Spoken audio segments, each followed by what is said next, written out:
She heard the Alpha King promise another marking ceremony, so his Luna disappeared. Hello everyone. Before we begin today's story, I have a small favor to ask. Please hit the subscribe button and turn on the notification bell so you never miss our channel's new videos. It is quick, it is free, and it is the best way to support us in bringing you more dramatic and emotional stories like this one. Your support truly means the world to us. Before we begin, tell us in the comments where in the world you are watching from and what time it is where you are right now. We love seeing how far these stories travel and knowing who is joining us today. Now, let's begin today's story. I will give Victoria the marking ceremony before the winter moon. Elena Hartwell stopped outside the council chamber with one hand still resting on the cold silver door. Adrian's voice carried clearly through the narrow opening, calm and unmistakable. For several seconds, Elena forgot how to breathe. She had crossed the palace to find him because he had missed dinner again. She had even brought the cinnamon coffee he liked during long council nights. Now the paper cup trembled between her fingers. Inside the chamber, Lord Mercer spoke quietly. Then Mooncrest will finally have the alliance it needs. Elena waited for Adrian to object. He did not. Make the preparations, the Alpha King answered. That was enough. Elena stepped backward before anyone could discover her listening. She walked through the moonlit corridors without running, although every instinct begged her to escape. Servants bowed as she passed. Guards called her Luna. Each title suddenly felt borrowed. For 3 years, she had stood beside Adrian while powerful families whispered that an Omega was too ordinary for Mooncrest's throne. Adrian had always told her their bond mattered more than bloodline. She had believed him. Yet he had promised another woman the most sacred ceremony in their world without giving Elena even the dignity of a conversation. By the time she reached her chambers, the hurt had become strangely quiet. She opened the carved wardrobe and removed a small traveling bag. No royal jewels. No ceremonial gowns. No gifts from the crown. She packed only the clothes she had owned before becoming Luna, her mother's journal, a winter coat, and enough money for several days. On the dresser rested the silver Luna pendant Adrian had placed around her neck during their first year together. Elena touched it once. Memories came easily. His nervous smile, his promise that she would never have to earn her place beside him, the warmth in his voice when he called her his chosen Luna. She removed the pendant and placed it carefully on the table. Then she found a blank card. She could have written pages. Instead, she wrote one sentence. A Luna should never have to beg to learn whether she is still chosen. Elena left the card beneath the pendant. Outside, snow had begun falling over Mooncrest. The eastern gate stood nearly half a mile from the palace, and every step toward it made the silence inside her heavier. At the gate, the guard straightened. Lady Elena, should we prepare an escort? No. Does His Majesty know you are leaving? Elena looked back at the distant palace windows glowing gold against the winter night. He will. The guards exchanged uncertain glances, but opened the gate. Elena crossed the boundary alone. The moment her boots touched the road beyond Mooncrest territory, something beneath the earth gave a faint silver pulse. She stopped. A forgotten stone marker beside the road glimmered beneath the snow, then went dark again. Elena stared at it, confused, before continuing into the night. Far behind her, deep beneath the palace, an ancient moon altar that had remained bright for generations suddenly lost its light. And for the first time in 300 years, words appeared across its blackened surface. The Luna has not abandoned the crown. The crown has forgotten the Luna. Adrian knew something was wrong before he reached Elena's chambers. The palace felt different, as though every corridor had become too quiet overnight. He had left the council shortly after midnight, believing Elena was asleep. By sunrise, a guard was waiting outside his study with a pale expression. Your Majesty, Lady Elena left through the eastern gate last night. Adrian stared at him. Left for where? She did not say. He crossed the palace without another question. Elena's door stood unlocked. Her wardrobe was nearly untouched, but the few simple clothes she had owned before becoming Luna were gone. Then he saw the silver pendant on the dresser. Beneath it waited her note. Adrian read the single sentence twice. On the third reading, understanding arrived with brutal clarity. She had heard him. Lord Mercer entered several minutes later, followed by 2 council members. We should send riders immediately. Adrian folded Elena's note carefully. No, Mercer blinked. Your Majesty? She left voluntarily. No one drags her back. But the winter moon gathering is approaching. Without the Luna present, people will ask questions. Adrian turned toward him. Then answer them honestly. Mercer's expression tightened. Victoria's ceremony will stabilize matters. Adrian looked at him sharply. There will be no ceremony until I understand what happened here. The truth was uglier than betrayal and somehow more humiliating. Adrian had never intended to replace Elena. Victoria Sterling's proposed marking was supposed to be ceremonial, an old political rite meant to recognize an alliance between Mooncrest and the Northern Pax. The council had assured him repeatedly that it would not alter his bond with Elena. He had accepted their explanation because generations of kings had accepted it before him. Worse, he had never considered how Elena might hear those words. He had assumed she would understand once he explained. He had assumed she would still be there when he was ready to explain them. Adrian closed his eyes. That assumption hurt more than the empty room. A messenger suddenly appeared at the doorway. Your Majesty, something has happened beneath the palace. The moon altar had gone dark. Adrian descended into the ceremonial chamber with the council following behind him. The altar stood at the center of the circular room, its familiar silver radiance completely gone. Across the black stone, unfamiliar words glowed faintly. The Luna has not abandoned the crown. The crown has forgotten the Luna. No one spoke. Mercer finally whispered, that inscription has never appeared in our records. Then our records are incomplete, Adrian said. He placed his palm against the altar. Nothing happened. For the first time since becoming King Alpha, the ancient stone refused to acknowledge him. Above ground, search parties gathered anyway, but Adrian gave them one command. Find Elena only to make certain she was safe. Do not approach her unless she asked. By afternoon, scouts found her trail ending nearly 20 miles east of Mooncrest, where the road divided toward 3 independent territories. Beside that crossroad stood an ancient stone marker no historian had considered important. Now a thin silver crescent glowed across its surface. Adrian stared at the sketch brought back by the scout. He recognized the symbol immediately. It matched the mark carved beneath the moon altar. Elena had not simply walked away from Mooncrest. Something ancient had awakened the moment she chose herself. By the second morning, Elena discovered that disappearing was quieter than heartbreak. No palace bells announced breakfast. No attendants waited outside her door. No council schedule told her where to stand or when to smile. She woke in a modest room above a family-owned general store in Willow Creek, a small independent settlement nearly 40 miles east of Mooncrest, and for several minutes she simply listened to snow tapping against the window. No one here knew her as the Alpha King's Luna. To the innkeeper, she was Elena, a traveler looking for temporary work.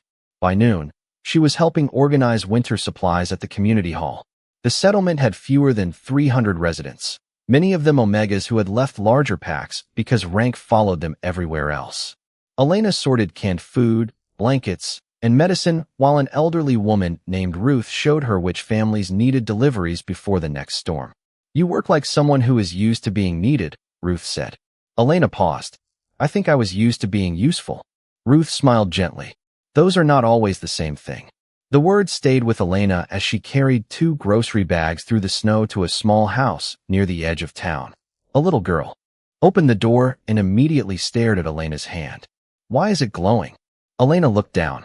A pale silver crescent had appeared beneath the skin near her wrist. She pulled her sleeve over it. Probably the cold. The girl frowned with the complete seriousness only children could manage. Cold does not glow. Elena almost laughed. On her way back, she took a narrow trail behind the community hall and found an old stone pillar leaning beneath a pine tree. Half of it was buried in snow. The carving across its surface resembled the forgotten marker she had seen outside Mooncrest. Elena stepped closer. The silver mark beneath her sleeve warmed.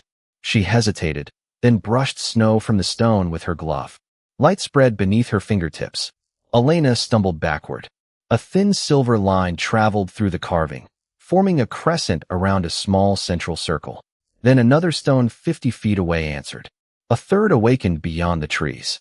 One by one, forgotten markers illuminated a path toward the northern ridge. Ruth had followed her from the hall and now stood several yards behind her, speechless. Do you know what these are? Elena asked. Ruth slowly shook her head. My grandmother called them keeper stones. She said they had been dark since before her grandmother was born.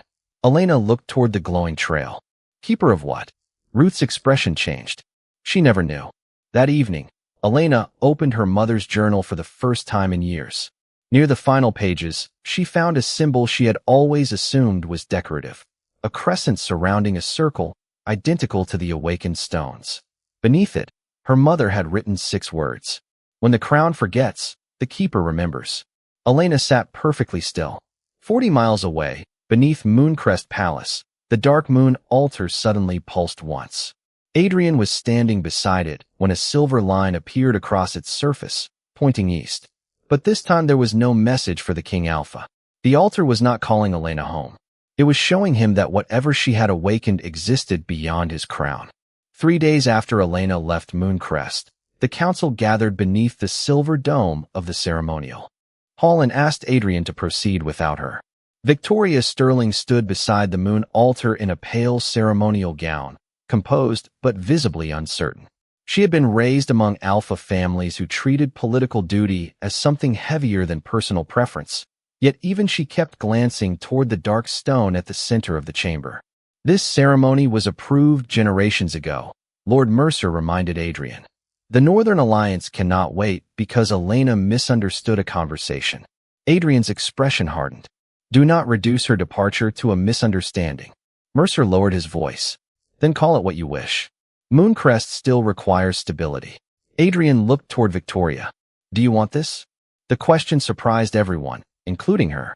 Victoria hesitated. I was told it was necessary. That was not my question. She looked at the council, then back at him. I do not know. Adrian almost ended the ceremony there. But another thought stopped him. If the council was correct that this ritual carried no deeper meaning, the altar would confirm it. If they were wrong, he needed proof stronger than tradition. He approached the ancient stone. We proceed only as an inquiry. No bond will be declared. Mercer clearly disliked the condition, but the witnesses remained. Victoria placed her hand above the ceremonial seal. Adrian rested his palm on the opposite side. Nothing happened. The moon altar remained black. A murmur moved through the chamber. Mercer stepped forward. Again, Adrian tried once more. The stone felt colder than the winter air outside. Then a narrow silver line appeared between their hands. Victoria inhaled sharply. The line did not connect them. Instead, it divided the altar in two. Ancient letters slowly emerged from the darkness. Where one will is absent, no sacred bond exists. Silence swallowed the room. Victoria withdrew her hand first. That is not part of the ceremony I was taught. Nor mine, Adrian said. A second inscription appeared beneath the first. What is given without choice cannot be sacred. Mercer stared at the words. The altar has been dormant for centuries. We cannot interpret fragments as law. Adrian turned toward him. Yet you were willing to interpret silence as permission. Mercer had no answer. Adrian looked again at Victoria. For the first time, he saw not the political alliance the council had described, but a woman standing inside a decision others had made around her. It was painfully familiar. The ceremony is over, he said. Your Majesty, reconsider. No, Adrian faced the witnesses. Until we know what the original marking ceremony required, Mooncrest will perform no such rite. Victoria released a breath she seemed to have been holding for years.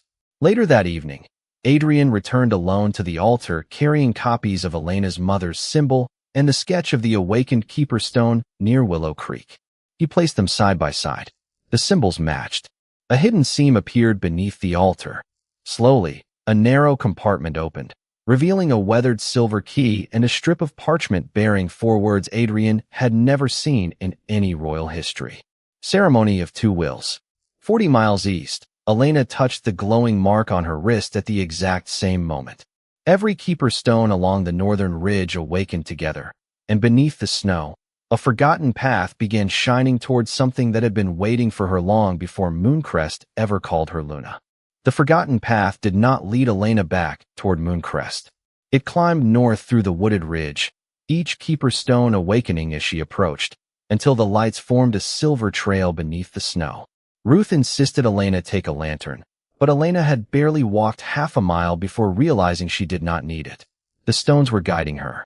At the top of the ridge, she found the remains of a circular sanctuary hidden among tall pines.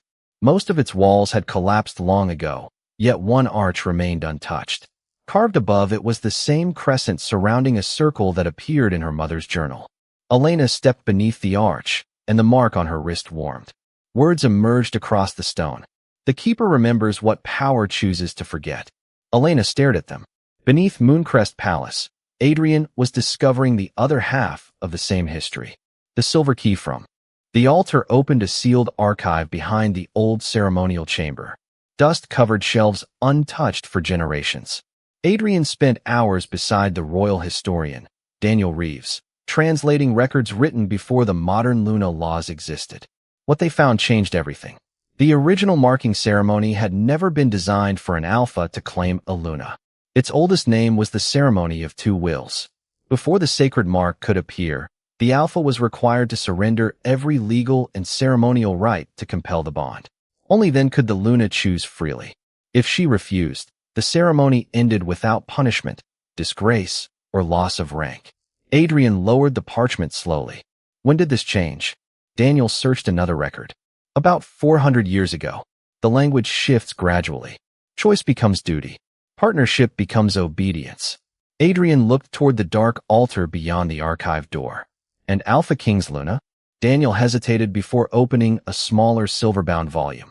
Inside was an illustration of a woman standing between a crown and 7 glowing stones. Not merely the king's mate, he said. A moonbound keeper. According to this, such a Luna appeared only when the crown's authority became greater than its wisdom. 40 miles away, Elena entered the ruined sanctuary. At its center stood a stone basin, filled with perfectly clear water despite the freezing temperature. When she approached, the surface illuminated. 7 points of silver light appeared around her reflection. Only one was bright. Elena's. Beneath them, another inscription awakened. The keeper belongs neither beneath the crown nor above it. She stands where power must remember mercy. Elena felt something inside her settle. For years, she had believed being an Omega made her unlikely to deserve Adrian. Now she understood the question itself had been wrong. Her worth had never depended on whether a King Alpha chose her. Back at Mooncrest, Adrian reached the final page of the silver-bound volume and found the same truth written differently. A king may inherit a throne. He cannot inherit the right to another heart. Adrian closed his eyes.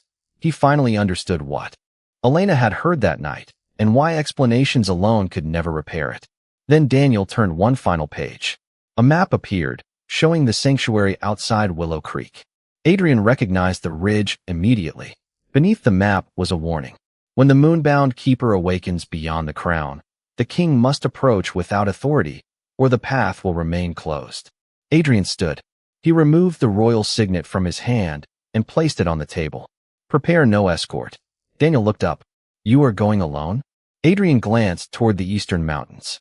If I go as her king, I have learned nothing.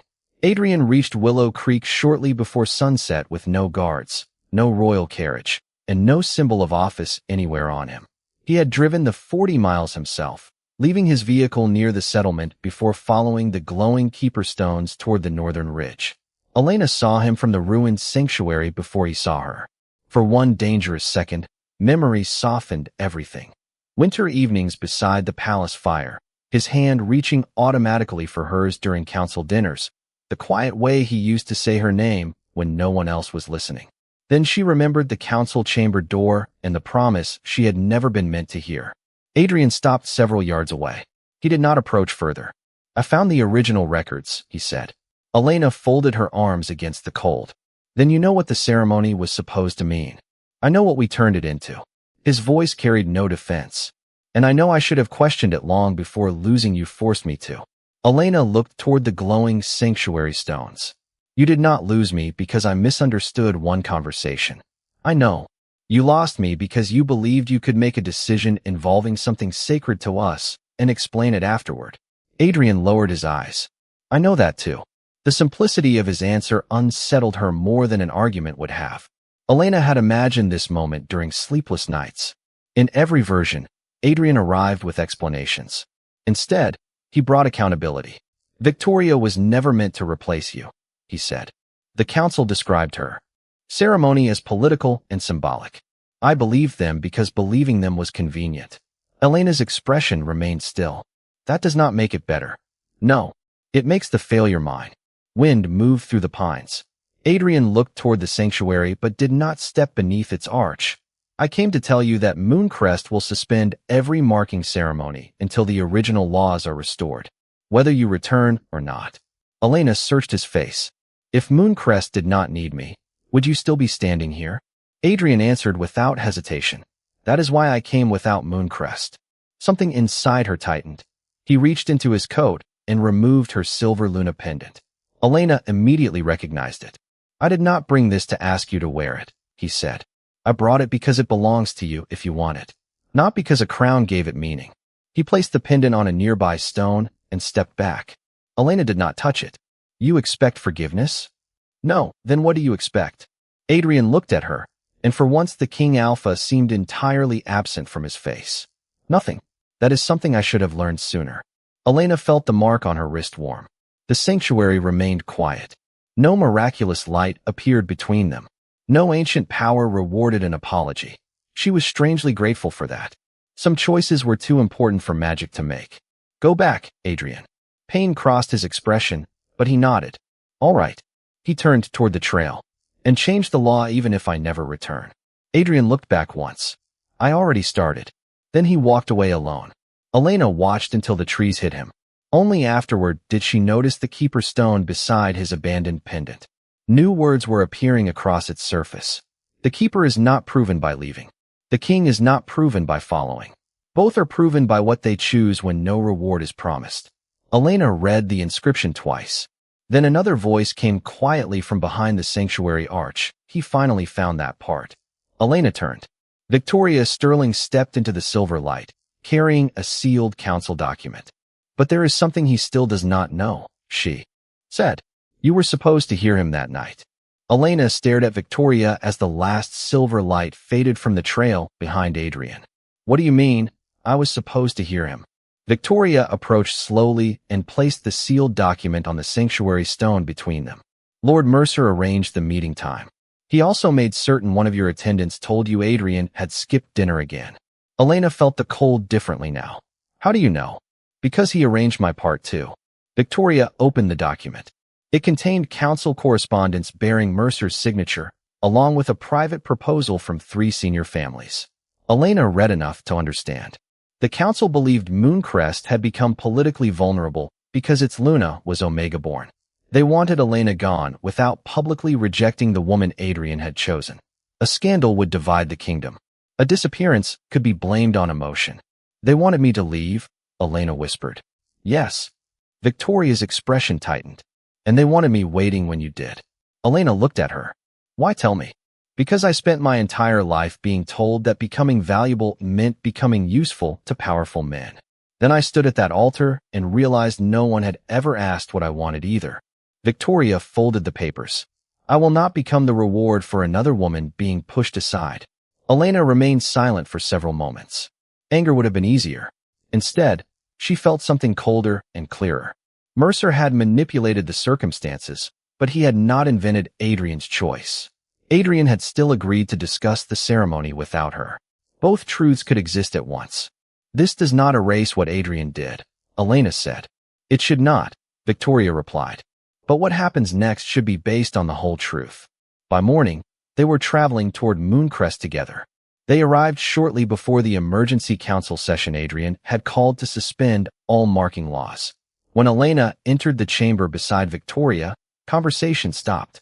Adrian rose, but did not move toward her. Surprise crossed his face, followed by caution. Elena appreciated that he waited.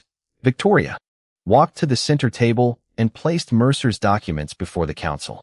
Before anyone votes, she said, you should know why Elena Hartwell left. Mercer went pale. The evidence was read aloud. No shouting followed. Adrian simply listened, his expression growing harder with every page. When the final letter was finished, he looked at Mercer. You manipulated my Luna. Elena's voice came immediately. No, everyone turned toward her. She stood straight beneath the silver dome. He manipulated circumstances. He did not make my decision for me, and he did not make yours for you. Adrian held her gaze. Slowly he nodded. You are right. Elena looked around the table. That is the problem with Mooncrest. Too many people believe power gives them permission to decide what someone else should accept. Victoria stepped beside her, including women born into alpha families. Adrian removed the royal seal from the proposed marking law and placed it on the table. Then it ends here. Mercer protested. You cannot dismantle 4 centuries of tradition because 2 women object. Adrian's answer was quiet. I'm not dismantling it because they object. I am dismantling it because the tradition was built by removing their right to choose. At that moment, the chamber floor illuminated. Silver lines traveled from the moon altar into the council room, circling Elena and Victoria before reaching Adrian's feet. An ancient inscription appeared across the stone between them. The crown does not protect the covenant by commanding choice. It protects the covenant by defending it. Elena looked at Adrian. He did not smile. He did not ask whether this meant she would stay. Instead, he turned toward the council. Tomorrow, every citizen of Mooncrest will hear the truth about the original ceremony. Then he looked back at Elena. And whatever you choose afterward will be yours. For the first time since leaving, Elena believed he finally understood what being chosen was supposed to mean. By noon the next day, Mooncrest knew what its kings had forgotten for 4 centuries. Adrian ordered the oldest records displayed in the great hall where citizens, council families, omegas, betas, and alphas could read them for themselves. He did not blame Mercer alone. He did not hide the crown behind tradition.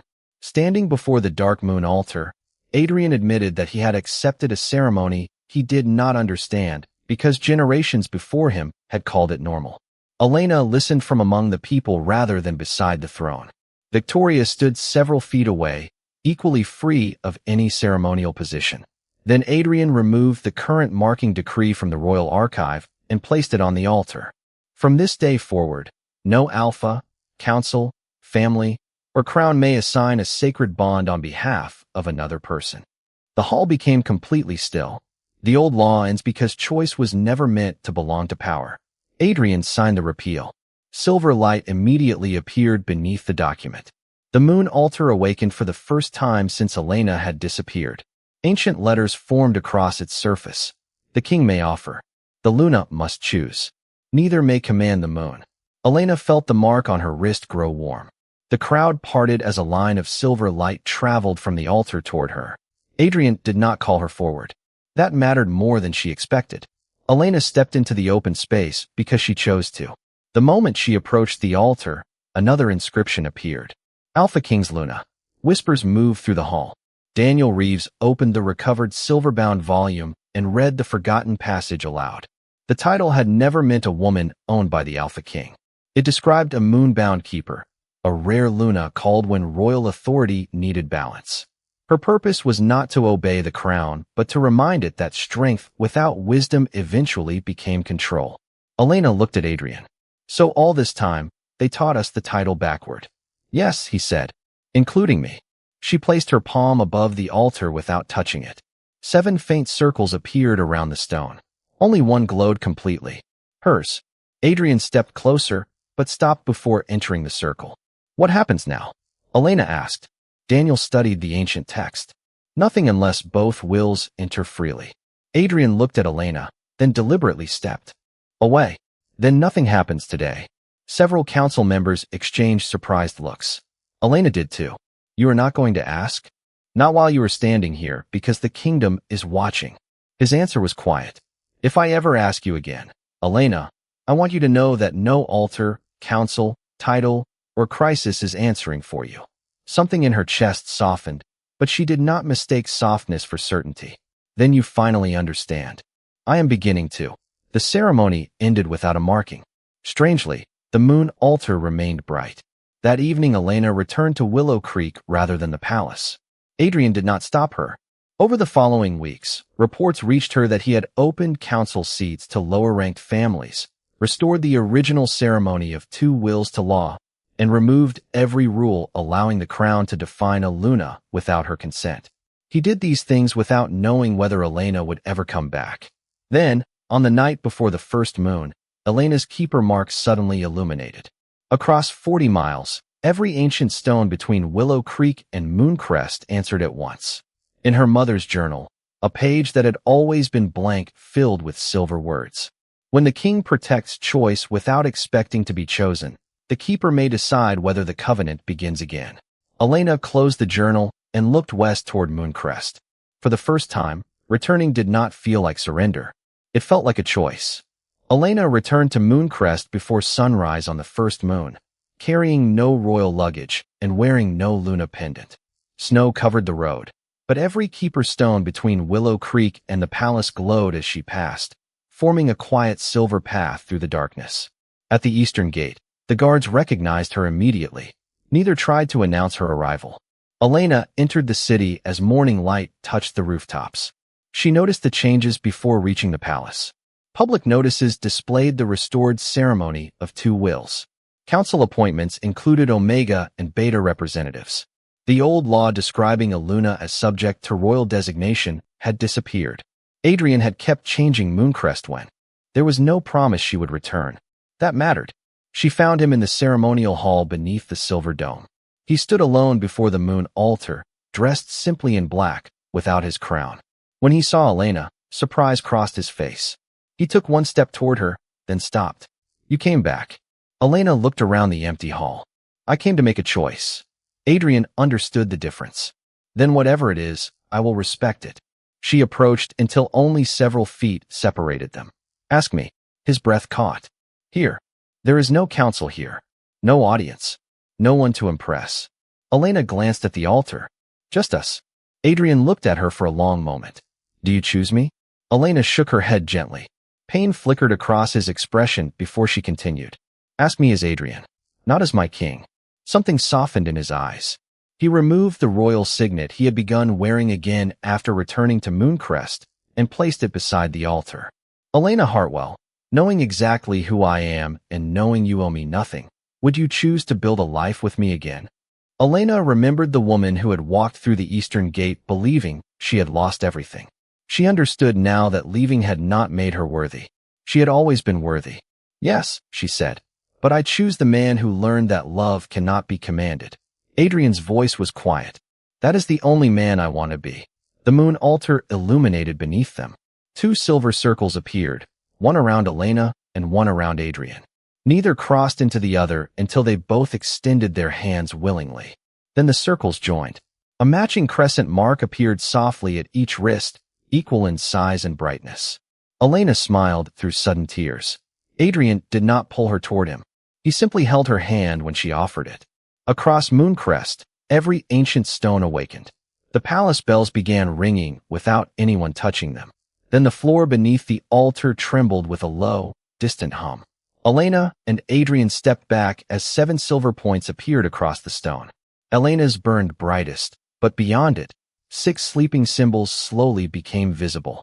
Daniel Reeves hurried into the hall carrying the silver-bound volume. "The final page changed," he said breathlessly. New words had appeared beneath the ancient map.